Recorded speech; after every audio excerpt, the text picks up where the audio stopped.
தமிழ் சொந்தங்களுக்கு வணக்கம். இந்த வீடியோவில் நம்ம எதை பற்றி பார்க்க போகிறோம் அப்படின்னு கேட்டால், சுப கிரகங்களை பற்றி நிறைய நம்ம வீடியோ போட்டிருப்போம். யூடியூப்லேயும் நிறைய பேர் போடுறாங்க. ஆனால் இயற்கை அசுப கிரகங்களை பற்றி அந்தளவுக்கு வீடியோ இருக்காது, கொஞ்சம் குறைவாக இருக்கும். அப்படி இயற்கை அசுப கிரகங்கள் அல்லது இயற்கை பாவிகள் அப்படின்னு சொல்லக்கூடிய கிரகங்கள் உங்கள் ஜாதகத்தில் தரக்கூடிய நன்மைகள் என்ன, ஆதிபத்திய காரகத்துவ ரீதியில் அப்படின்னு நம்ம பார்க்க போகிறோம். அதாவது ஒரு இயற்கை அசுப கிரகங்கள் அப்படின்னு சொல்லிட்டு ஒன்று இருக்குன்னா, அது அப்படியே கொடுமையான பலன்களே கெட்ட பலன்களே செஞ்சிடும் அப்படின்னு சொல்ல முடியாது. அதுவும் சில நன்மை பலன்களை செய்யும். அதாவது ராகு, கேது, சனி, செவ்வாய், கிட்டத்தட்ட சூரியனை எடுத்துக்கலாம். இப்போ இந்த கிரகங்கள் தரக்கூடிய நன்மை பலன்கள் என்ன உங்கள் ஜாதகத்தில், உங்களுடைய லக்ன ரீதியாக அது எந்த லக்னமாக இருந்தாலும் இந்த கிரகங்கள் தரக்கூடிய நன்மை பலன்கள் என்ன அப்படிங்கிற சில விஷயங்களை தான் காரகத்துவம் மற்றும் ஆதிபத்திய ரீதியாக ஒரு விளக்க ஜாதகத்தோடு நம்ம பார்க்க போகிறோம். இயற்கை பாவிகள் செய்யும் நன்மை, காரகத்துவம், ஆதிபத்தியம் என்ன அப்படிங்கிறத பார்க்கலாம். இயற்கை பாவிகள்ங்கிறது வேறு எதுவும் கிடையாது. செவ்வாய், சனி, ராகு, கேது இதெல்லாம் வந்து இயற்கை பாவிகள் அப்படின்னு சொல்லுவோம். தேய்பிறை சந்திரன் எடுத்துக்கிட்டாலும் அது நிலையை பொறுத்து இருக்குது. பொதுவாக இந்த நான்கும் இயற்கை பாவிகள்னு சொல்லுவோம். அப்போ இந்த இயற்கை பாவிகள் என்ன நன்மை செஞ்சுருவாங்க அப்படின்னு சொன்னால், காரகத்துவ ரீதியில் சில விஷயங்கள் அதற்கு கெடுதல் செஞ்சாலும் ஆதிபத்திய ரீதியில் நன்மையை செஞ்சு தான் ஆகணும். இப்போ உதாரணத்துக்கு இப்போ இந்த ஜாதகத்தை எடுத்துப்போம்.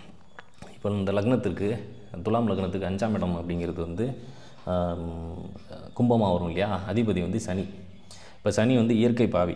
இப்போ இதனால் வந்து இவர் செய்யக்கூடிய நன்மை என்ன அப்படிங்கிறத பார்ப்போம். தீமை அப்படிங்கிறது வந்து கடைசியாக பார்ப்போம். இப்போ நன்மை என்ன செஞ்சணும் அப்படின்னு சொன்னால், 5, 4 4வது இடமும் 5வது இடத்துக்கும் உண்டான ஆதிபத்தியம் இந்த சனியை சாரும். இப்போ இவர் வந்து 4வது இடத்துக்கும் 5வது இடத்துக்கும் இவர் தான் செஞ்சாகணும். அதாவது நீங்கள் கட்டுற வீடாக இருக்கட்டும், உங்களுடைய ஒழுக்கமாக இருக்கட்டும், நீங்கள் வாழக்கூடிய வாழ்க்கையாக இருக்கட்டும், இதுக்கு எல்லாமே வந்து அதாவது நீங்கள் அசையா சொத்து ஏதாவது வச்சுருக்கீங்க, இது எல்லாமே வந்து ஒரு காரணம் வந்து சனி பொறுப்பு. அதே போல் 5ஆம் இடம்ங்கிறது என்ன, உங்களுக்கு பிறக்கக்கூடிய குழந்தை, உங்களுக்கு நீங்கள் சேர்த்து வச்சுருக்கிற புண்ணியம், உங்களுடைய காதலின் தன்மை, உங்களுடைய சிந்திக்கும் திறன், உங்களுடைய தனித்தன்மை, உங்களுடைய இனிக்வாலிட்டி அப்படின்னு சொல்லுவோம் இல்லையா, இது எல்லாமே வந்து இந்த சனி தான் சொல்லும். இந்த சனி வந்து உங்களுக்கு இதை செய்ய காத்திருக்கிறார், இதை செஞ்சே ஆகணும். அவர் எவ்வளோ கேவலமாக இருந்தாலும் சரி, எந்த ஒரு பொசிஷனில் அவர் போயிட்டு பாழ்பட்டு போய் நின்னாலும் சரி, அது இந்த இதை வந்து அவர் செஞ்சே ஆகணும். சரி, இது வந்து நன்மைகள் அப்படின்னு வச்சுக்கலாம். தீமைகள் என்னென்னா, அவர் காரகத்துவ ரீதியில் தீமையை செஞ்சே தீர்வார். இப்போ இந்த லக்னத்திற்கு என்ன தீமை அப்படின்னு சொன்னால், இவர் தீமை செய்ய முடியாது. ஏன்னா லக்னமும் ராசியும் ரெண்டுமே ஒன்றா இருக்குது. நட்சத்திரம் பார்க்கும்பொழுதும் நட்பு நிலை தான். அதாவது சனிக்கு குரு வந்து நட்பு நிலை தான், சமம் அப்படிங்கிற கேரக்டரில் வருவார்.